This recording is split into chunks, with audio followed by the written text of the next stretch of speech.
Les défis d'Elon Musk et les défis de Mathias Eric Ouanangini. Ou quand la sagesse parle à la médiocrité. Voici les défis du professeur Mathias Eric Ouanangini. 1. Débattre avec Benjamin Zébazé pour lui donner une leçon sur le journalisme.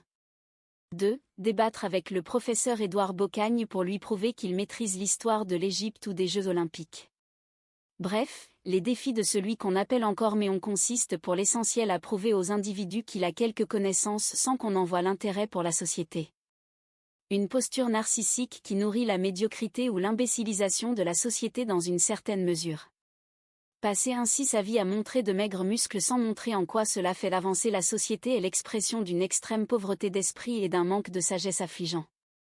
Voici les défis d'Elon Musk, le Sud-Africain naturalisé américain et qui est aujourd'hui l'homme le plus riche de la planète devant Jeff Bezos d'Amazon. 1. Conquérir l'espace.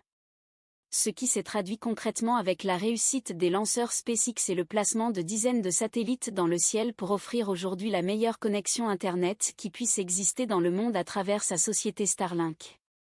Pour rappel, le projet ambitieux SpaceX est bien l'œuvre d'un homme qui ne montre pas ses diplômes et ses muscles à personne mais qui sait faire œuvre utile pour le progrès de l'humanité grâce à la bonne utilisation de son intelligence et sa grande sagesse. Cela se dit savoir mettre son intelligence au service de bonnes causes. 2. Produire les téléphones de marque Tesla.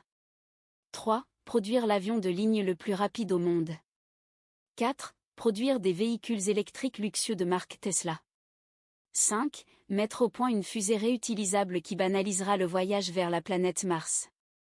Elon Musk est pratiquement un autodidacte dans un certain nombre de domaines où il a réussi. On dira un autodidacte pragmatique qui doit sa réussite au courage d'oser, au bon sens et à la sagesse. Même le dernier des idiots voit ce que ses projets et ses défis peuvent apporter à la société américaine et au progrès de l'humanité.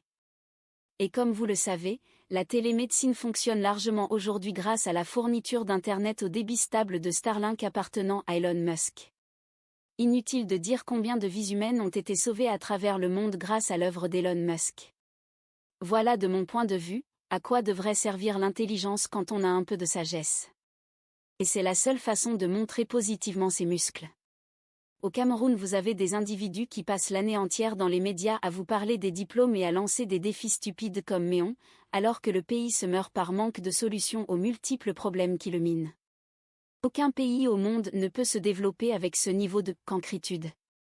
Et pire encore, quand vous essayez de réfléchir sur les problèmes du Cameroun, des gens à la mentalité rétrograde vous opposent le tribalisme. Mais quelle misère!